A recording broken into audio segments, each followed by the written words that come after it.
Welcome to today's breakdown of Baba Yaga, a threat from a distant planet known as Earth, and the impact she has had in Golarion throughout the years. Baba Yaga is the single most powerful witch that has ever walked the lands of Golarion, Triaxis, and many other locations within the Great Beyond and her homeland of Earth.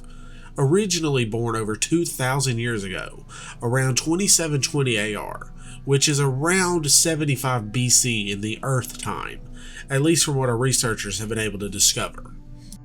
Originally, Baba Yaga was instead known simply as Yonka, a young woman who belonged to a nomadic tribe known as the Sarmatians. During a particularly long and bitter winter, Yonka left her camp to fetch water, and she stumbled upon a deep cave in the earth, with a hot spring at the bottom. Yonka entered this fissure, both to seek shelter from the wind and cold, and to gather water from the spring for her people. However, she met an ancient Norm known as Vigliv, who had been destined to guard the cave for eternity. Vigliv was awed by the powerful threads of fate that were tangled around Yonka, and decided to tutor her in the ways of magic. Yonka was awed by the powerful magic that Vigliv could weave into being, and before she knew it, 2 long years had quickly passed. Yonka suddenly remembered the task that had brought her to this cave in the first place, and she rushed back to her tribe, only to find that they had long since assumed her dead and moved on. Having little other choice, Yonka returned and continued her training as a witch. Many years would pass with Yonka quickly growing to surpass her teacher, and she soon departed and began wandering the plains that would one day become Russia.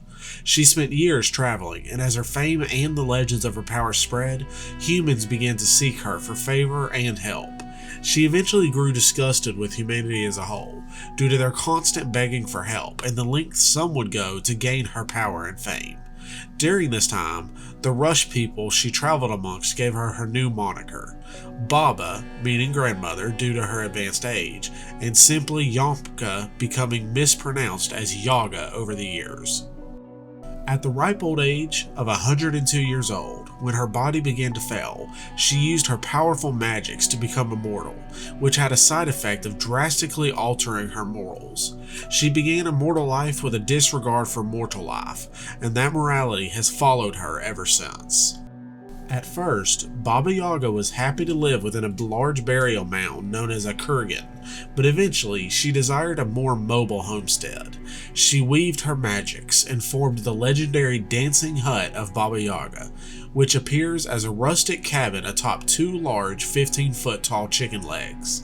With the amazing ability to travel anywhere on Earth, as well as anywhere in the Great Beyond, Baba Yaga made her way to the First World, seeking a realm she could shape to her own desires.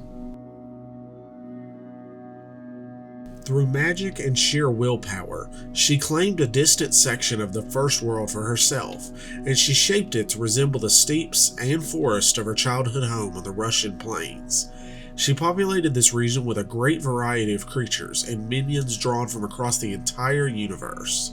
Fae and warring ogres, talking birds, shadowy predators, wisdom-seeking deer and elk, and creatures even stranger, all found homes within this so-called Thrice-Tenth Kingdom. But the Thrice-Tenth Kingdom is no paradise. Below the earth in this region are vast caverns that echo with the screams of Yaga's victims. In the deepest corner of the deepest forest lies the Witch Spire, a castle made of purest silver and glass, built by Baba Yaga's minions from 1,000 worlds in honor of her. However, the throne at its center sits empty, as Yaga never asked for the worship or the castle, and has grown to hate the adoration these creatures show her. Despite the fact that Baba Yaga rarely returns to the First World, she is still considered one of the realm's eldest, which functions as this realm's deities. Baba Yaga first appeared on Golarion centuries before her invasion of the lands of the Lenorm kings, but we are unsure of when exactly this visit occurred. At first, Baba Yaga kept a low profile, only conversing with the Fae and the Centaurs of Western Kazmaron, but eventually, a warlord by the name of Koshtiktikai approached her, demanding the secrets to immortality. Baba Yaga approved his demand and granted him his immortality, but punished his affront by twisting his form into that of a deformed giant, and locked a portion of his soul within an artifact that became known as the Torque of Koshtikai. The warlord fled to the Abyss, where he eventually became a powerful demon lord, but he still holds an intense hatred towards Baba Yaga that lasts even to this day. Yaga then built the Artrosa monuments within the Deep Run crevasse, 3 statues each representing an aspect of Baba Yaga's personality. Once completed, Yaga left Golarion, only returning more permanently in 3313 AR. The winter of 3312 AR was terribly bitter, with signs that the locals would later look back on as ill omens. Warriors who left their swords outside overnight would find that the cold had shattered the steel by the next morning. The northern lights were so bright and sustained so long, they were mistaken for daylight at times. The very next year, Baba Yaga would invade the Lenorm Kingdom from beyond the Winterwall Glacier, bringing an army of ice trolls, cold fae, frost giants, white dragon, and other evil creatures. King Jargat and the Thanes of the Justor Confederacy were too divided to put up resistance, and Yaga defeated them in only 23 days. Once the Ulfin armies had been defeated, Baba Yaga installed her eldest daughter, Jadwiga, as queen of the newly formed nation of Irrisen. After this amazing triumph, the Witch Queen seemed to lose all interest in Irrisen, and departed Golarion for further travels. 1 century later, in 3413 AR, Baba Yaga returned to Golarion. Upon her arrival, she removed Queen Jadwiga from the throne, and placed her younger daughter, Morgananen, on the throne, departing Golarion once again, accompanied by Jadwiga and the first generation of Jadwiga's offspring. This process would reoccur every 100 years like clockwork and continues to this day. That is not to say all the daughters of Baba Yaga have followed their mother's commands blindly. Some have attempted and ultimately failed to rebel against Yaga. The first 3 queens of Irrisen, Jadwiga, Morgananen, and Erlvalon, abdicated with little fighting, but Ervalana's successor, Golarion, refused. She and her children launched an open rebellion in 3713 AR that became known as the 24-Hour War, because Baba Yaga ruthlessly ended the rebellion in a single day. The next queen, Queen Alina, abdicated without hesitation, as did her followers Herkatha, Sascha, and Karina. However, the next queen, Queen Tashana, used the power of the Torque of Koshtikai to summon and control the Demon Lord himself into doing her bidding. However, even with her own forces and those of Koshtikai, Baba Yaga quickly defeated the queen. She had Tashana's army led into a valley in northeastern Irrisen and had them chained together to a cliff at the base of the valley. She gathered the soldiers' families and marched them north, leaving hundreds dead in the bitter cold. Tashana and her family were forced to watch as Baba Yaga taught all those present to never doubt her power again. She gathered her magic and diverted a mighty river to flood the valley below, killing hundreds of soldiers and thousands of their gathered families, ripping them apart as the water slammed their bodies against the rocks of the valley. With another wave of her hand, the water froze the massive waterfall solid. She commanded great rimmer hazes to bore tunnels through this frozen mass, forming a dungeon made of solid ice that had become known as the Vale of Frozen Tears. Tashana and her family, as well as the captains of the army, were marched into the Vale, never to be seen again. Despite the overwhelming show of force, a peaceful transition only lasted 100 years, with trouble being stirred up by Queen Cinia. Instead of a rebellion, Ksinia attempted suicide, but was ultimately prevented by the Witch Queen. In 4413 AR, Queen Betrinia took to power, and the cycle resumed until 4713 AR. Queen Elvana, the ruler of Irrisen as of 4713 AR, was reluctant to relinquish her power, and she managed to trap Baba Yaga temporarily within a Russian nesting doll.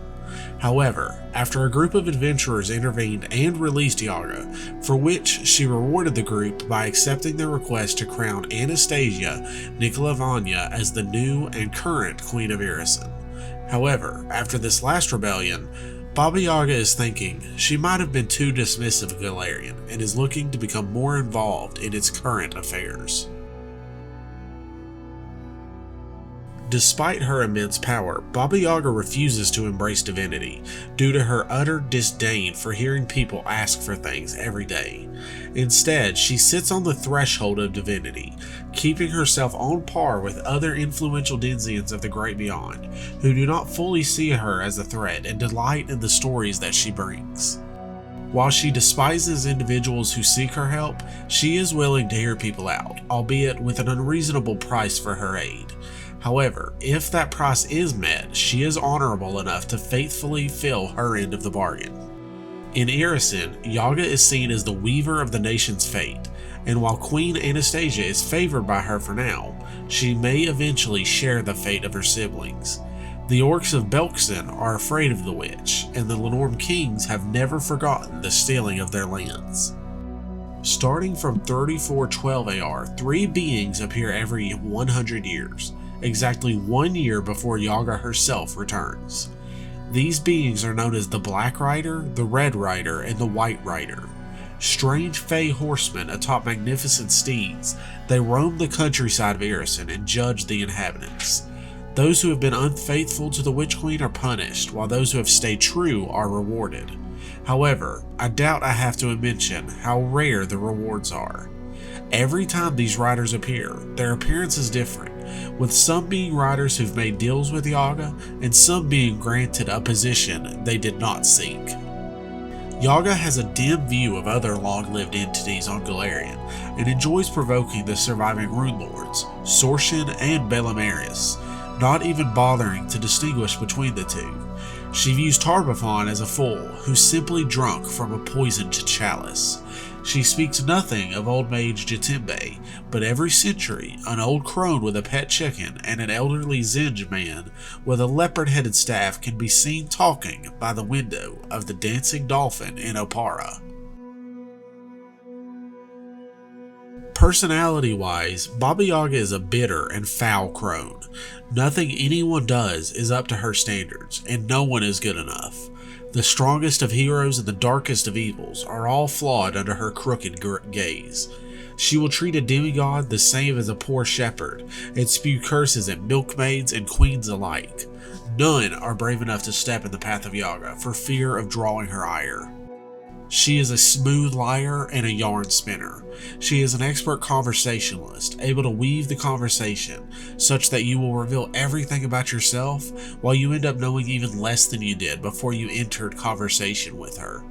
Baba Yaga doesn't tolerate questions about herself, putting an end to them before they can even begin, protecting herself from dangers that few others can even fathom. Yaga has been known to grant boons, but wise recipients know that she does not do so out of the goodness of her heart, but as a bargaining chip to use against those she grants the boon to. No gift is given by Baba Yaga with kindness or love, but is entirely motivated by greed. She is all too aware of how power corrupts, and she enjoys testing those who seek power for power's sake, delighting in the way the seekers crawl in the dirt for scraps of her power. She herself does not lust after power, nor does she lord it over others, preferring to be out of the limelight entirely. When needed, though, her power is like a tsunami, quick and completely overpowering. I hope that gives you an idea of the amazing magics that Yaga wields, as well as the interesting story behind her. I find Earth fascinating. Despite never being there myself, there's something so real about the location that has me wishing to learn more. But that's all for this week. I hope you enjoyed. Please leave me a comment below and let me know what you think of the fearsome Baba Yaga.